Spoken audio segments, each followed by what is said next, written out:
How do you measure a game which has clearly fallen out of time and which is not even done yet? That's the problem I have a little bit with Titan Quest 2. And I know this sounds like a problem. It isn't. Those are words of endearment. I am just so happy to finally have an action RPG which is not just conceptualized as a live service game, right? Where they are trying to string you along as fast as possible into the end game. And then you are running those end game activities over and over and over, like maps, rifts, and whatnot.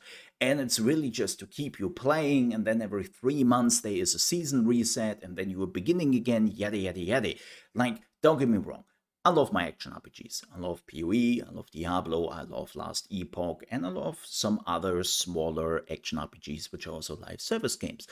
But not gonna lie, I was looking for an action RPG which is trying to have a beginning and a clear end. And that's exactly what Titan Quest 2 is doing. Titan Quest 2 gives you this feeling of 2006 all over again, 2004 if you are looking for 2001, I think it was, with Diablo 2 when the base game came out. And they are trying to give you this feeling again. Does that mean that when you are done, there's nothing for you to do? No, not at all. You can still reset the levels, you can do boss runs, there are still specific items you want to farm, you can actually crank up the difficulty, and the levels of the enemies individually, there's like an in-game shrine you can just go to, and you say, okay, you know what, this is a bit too easy, just crank up the levels by 5. Let's do another 5 and another 5 and I'm dead. Okay, this is maybe a little bit too high. Let's lower this again, right? And you can find your own difficulty in the game. And then when you're cranking up the difficulty, yes, that also means more loot, better loot. So you want to do that if you want to increase your farming potential, if you still want to play the game afterwards.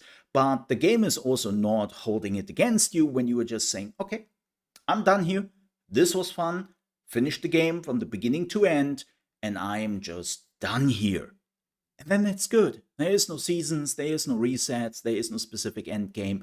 You just had fun. And I will be honest, I have been looking for this for quite some time because I was also not really sure what I was missing. The more action RPGs I have been playing in the recent years, they felt very similar. Now, of course, when it comes to gameplay mechanics, a PoE and the Diablo 4 cannot be much more different, but at least when it comes to like keeping you playing, they have similar ideas. And what really just keeps me also going in this game, and I know this is very specific for me, is the Greek mythology aspect and the world design. The creators of this game, their last game was Spellforce 3, and Spellforce 3 was already a very pretty game, really beautiful, with a lot of details. And they brought that into Titan Quest 2. And you're just going through this world in awe on how much time and details they actually spent on the maps. And no, they're not random, they're handcrafted. And you know what? You can feel it. Because for a lot of games where when you are playing action RPGs, like let's say Last Epoch here, sorry Last Epoch, I love you, but that's a problem, where you're just going through the world and the world is just a backdrop. It's just that it doesn't look boring, right?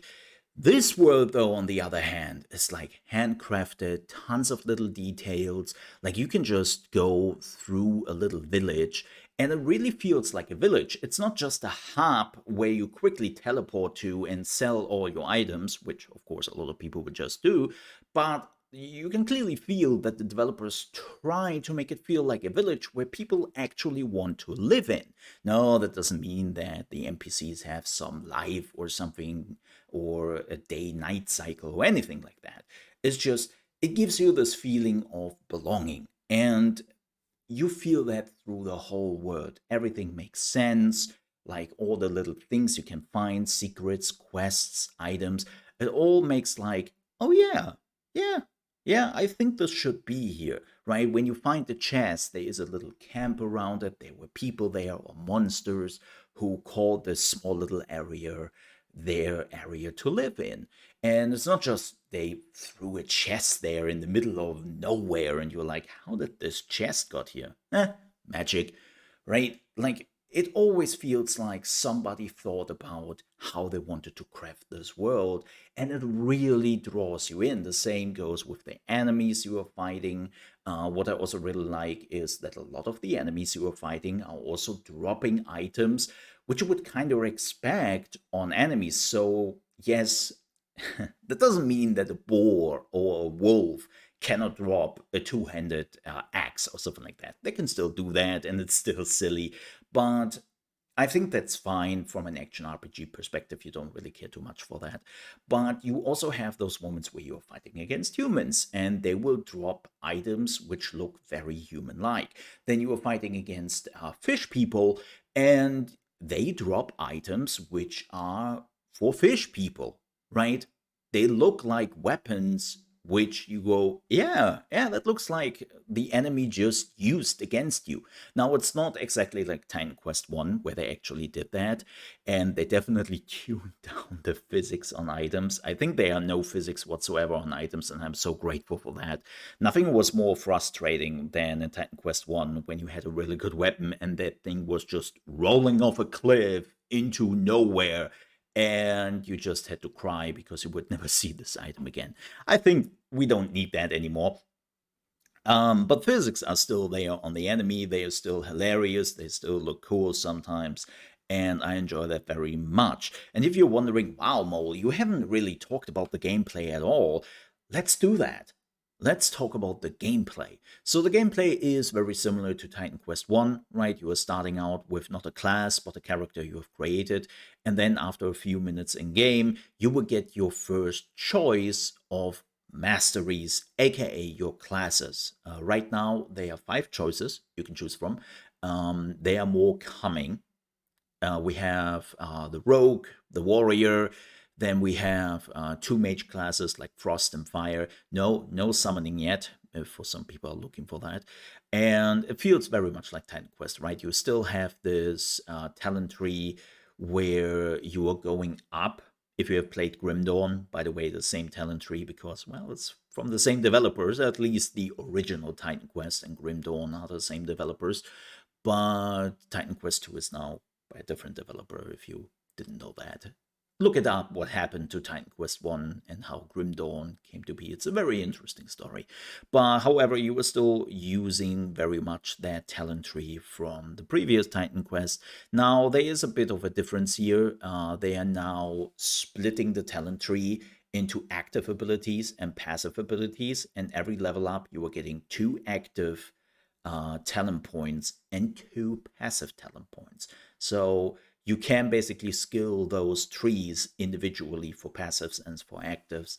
And it's not like in the old Titan Quest where you basically had to activate the active ability first and then you could learn the passive abilities. And also the passive abilities are a little bit more generalized. So it's not this, oh, okay, here's a passive which only really works with this certain ability, right?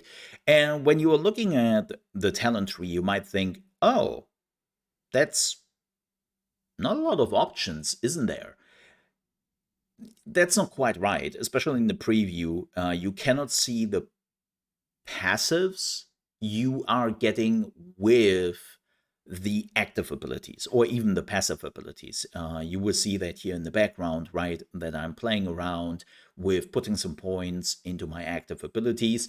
And then I can basically choose modifiers I want to put on the ability. And there are some standard modifiers like just more damage, higher energy regeneration, splitting up when you are hitting something, or you can completely change how an ability works. Like I'm using here the lightning bolt, which is technically, well, a magic cast, right? You are throwing a lightning bolt at the enemy, but I have changed it into a lightning arrow. And now I'm shooting lightning arrows with my bows. So it changes very much like how the skill works, which attributes it uses. It reminds me a little bit of Last Epoch in that regard, right? That you can change an ability completely in what it does by just choosing certain passives. And I really enjoy that. Now, does it mean this game is giving you the same options like a Last Epoch or even Path of Exile? No, It is much more easier to understand what you want to combine with, what you want to run with, and there are clearly some passives and abilities who just don't work with each other, and that's completely fine. You have also tons of items to choose from. Like, the amount of items in this game and categories already is insane. And it feels great. It's awesome that even like the robe category, right? You're wearing robes as a mage, has different categories. Yes, there are the robes, but they are also the plated robes, and they are a little bit more for like the close quarter combat mages, right?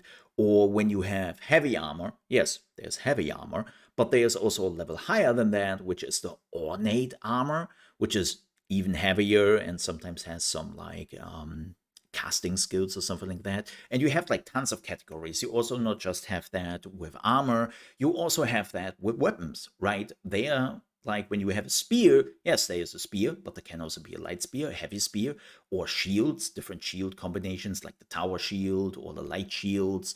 And I really, really like that idea to have like different categories throughout the items. Speaking about shields, energy shields do exist in this game for casters, and it works different here. So it's not like in the other games where you're just accumulating energy shields.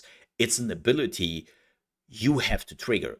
So you still have health, right? And when you think, oh boy, there's a lot of damage coming away now, I better activate my energy shields. Then for a few seconds, you will get quite a bit of shields, and then you have to wait till the cooldown is going down again before you can use it. Of course, you can also skill that, lower the cooldown a little bit, activate like how long the energy shield remains active on you, and so on and so forth.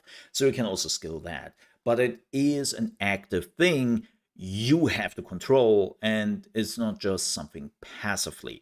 So yes, even the mages which are working, or classes which are working with energy shields, you still have to manage your health, at least to a certain degree. There are also stats, of course, you can put into your character, and there's quite a bit. They're doing a pretty cool synergy thing here, but it's not too complicated.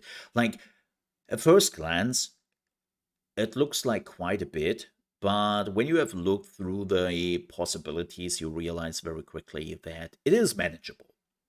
It is manageable. There's definitely some stuff to do, and yes, you can screw up. You can have some combinations which just don't work out. The good news is you can respec at any time. I just have to spend a little bit of gold, but it's not too dramatic. The only thing you cannot change is your masteries.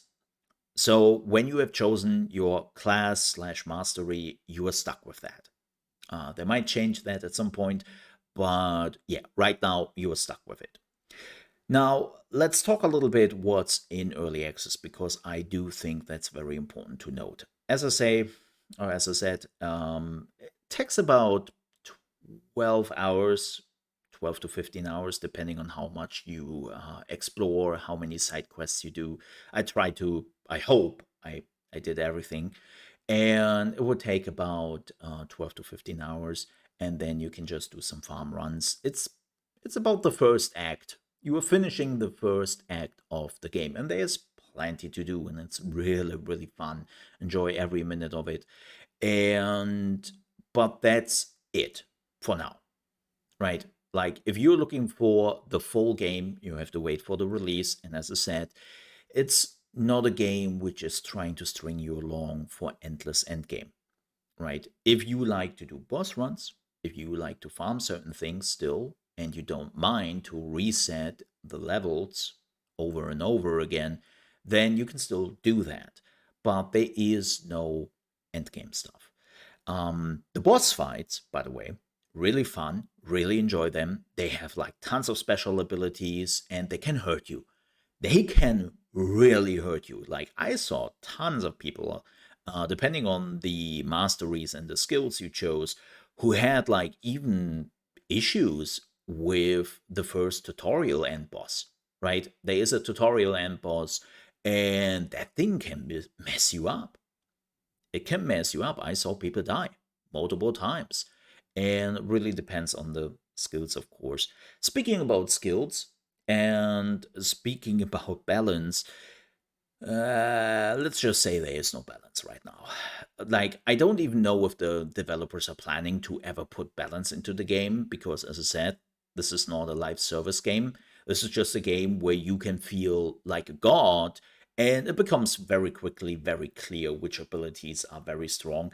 There is, of course, a little bit of a difference in um, certain abilities are stronger than others right now. And one of the definitely strongest ability or passive or whatever you want to call it are ailments.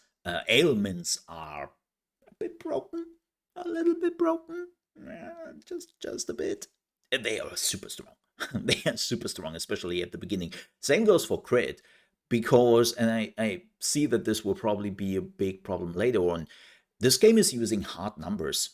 So when you are finding a ring in, let's say, Last Epoch or even Path of Exile, and it says, here, have 20% of crit chance, what that means is 20% of your base crit chance, right? In Titan Quest 2, it's like, here, have 20% crit chance, and you are getting 20% more crit chance, which is rather insane, right? Now, what they do in the game is they have not just crits, they also have super crits. And when you're reaching over 100% crit chance, this is basically where the super crits start. So they try to alleviate the situation with the hard numbers by just having a second crit in the game.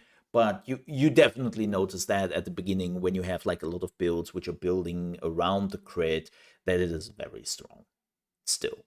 But yeah, elements are broken and some other stuff, and that's fine. Like, as I said, the game is a traditional action RPG in that sense, that they want to give you the power of basically being a Greek god and killing everything after some time. And it feels fun. You can still be hurt though. Like health, if you are ignoring your health and you are putting all your points into just stats and damage, yeah, you are a glass cannon, and you will notice that. Like, you are one or two short super quickly, and you have to be careful because there are abilities and enemies who will hit you, right? So be careful about that. But all in all, the game is fun. The game feels great, and I love it even in early access. But the reality is, if you are looking for a game which has to be completely done and you want to get the full experience, then wait. Now, I will say this, the game is on sale right now. It's $24 and then will go up after a week to $29. On release, the game will be $50. So if you want to jump in early and pay basically half the price, then now is a good time. But be prepared. There will be an end screen at some point. But I didn't mind. I didn't mind at all. And I'm looking forward to now returning to the game again. With that said, thank you so much for watching. I hope you enjoyed this. If you did, please don't forget to leave a like. And also, if you're new to the channel, you want to see more RPGs, action RPGs, and survival games on the channel, to subscribe to the channel. I would appreciate that very much. With that said, thank you so much for watching. Stay safe. I'll see you next time. Bye bye.